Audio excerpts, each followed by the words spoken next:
Hello world, welcome back to the channel. With that being said, breaking news, Brian Norman Jr. recently just inked this deal to fight Japan's Jin Sasaki. It's going to take place June 19th in Tokyo, Japan. Right, we did see where Jin Sasaki wrote a letter to Brian Norman Jr. It was a sweet letter to Brian Norman Jr. Came over to Las Vegas. Brian Norman Jr. last fight where he took out Derek Cuevas early in a couple rounds with a jab. Right, Brian Norman Jr. right now is 27-0 with 21 knockouts. Right, no losses, no losses, no defeats, and of course no draws. With that being said, this right here is another fight for Brian Norman to stamp his name as being the current WBO welterweight champion. Right, he's not only doing it in the States of America, he's also doing it international as well.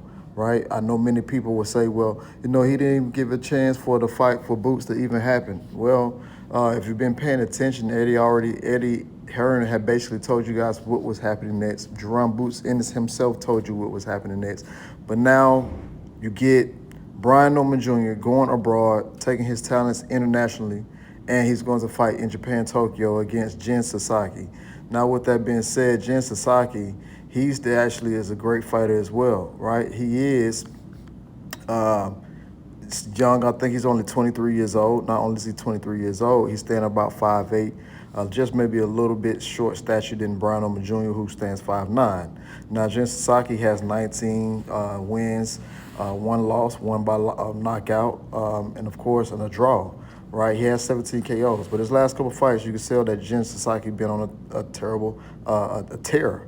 He's been on a tear. Like, he has nothing but, since the majority draw, right, he has 1, 2, 3, 4, just about 5, 6 technical knockouts, and of course a unanimous decision. He is a puncher. He can punch, but again, you run into one of the hardest punchers in the welterweight division by the name of Brian Norman Jr., and who many people view as the number 2 best welterweight in the division. However, me, ironically, I actually have him number 1 welterweight, best welterweight in the division.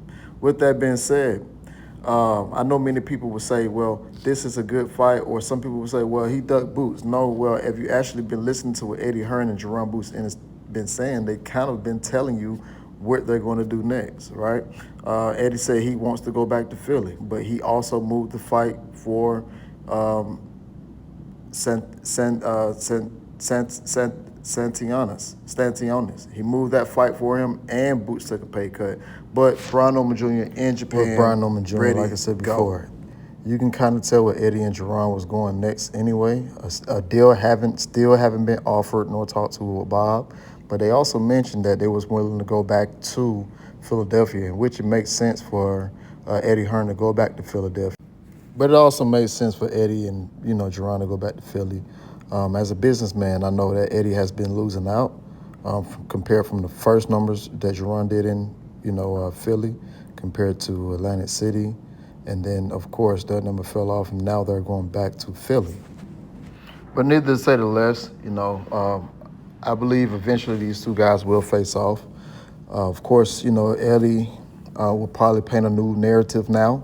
Now that Brian Norman's definitely signed on to fight Jin Sasaki in Japan, Tokyo. So now he's taking his talents abroad and internationally. So that's going to bring more of a reason why Eddie wanted to continue to try to lowball someone. But I do believe that, sooner or later these guys can get it on.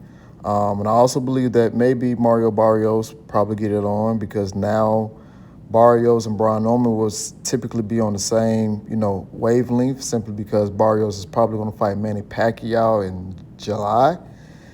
So we'll definitely see how it goes. But Brian Norman Jr. definitely fighting Jin Sasaki. Again, like I said before, I think this is a phenomenal fight. Brian Norman Jr. going across the pond or going across the waters, going abroad, international, to grow his name, not only grow his name, but his stardom. And what way to do it? By going to defend your belt in someone else's country, in someone else's backyard. After the boxing world said that you won't see another contract, biggest that they tried to make it seem that Eddie offered. Not only are you making more than what they offer you off your initial offer, your last offer, but you're making more than almost Stanionis made off his last fight with Jerome Boots Ennis. So you're making pretty much, more than Stanionis did going across the pond when many people say, oh, this is going to be the most you ever make. Just take the money, this, and the third. But again, like I say, people always act as if they know what's going on behind the closed doors or if they know numbers and things of that nature. How could you possibly put a limit on someone else's pockets? Stop pocket watching. But nevertheless, like I said before, I still think that Jerome Boots Ennis is a phenomenal fighter. I believe that Brian Norman Jr. is an elite fighter and phenomenal as well. Again, Brian Norman Jr. doing things his way, not going along with the get along, and people need to understand. People need to understand that sometimes being patient is the key. Being patient is the key. But I do believe that a fight between Jerome Boots Ennis and Brian Norman Jr. does happen. But right now, the focus is all on Jen Sasaki, who's also a great fighter, right? Of course, Jen Sasaki, as I said previously, came over to the U.S., wrote Brian Norman Jr. a letter. And he's currently ranked in WBO as well. Well, guys, you let me know what you think happens in this fight.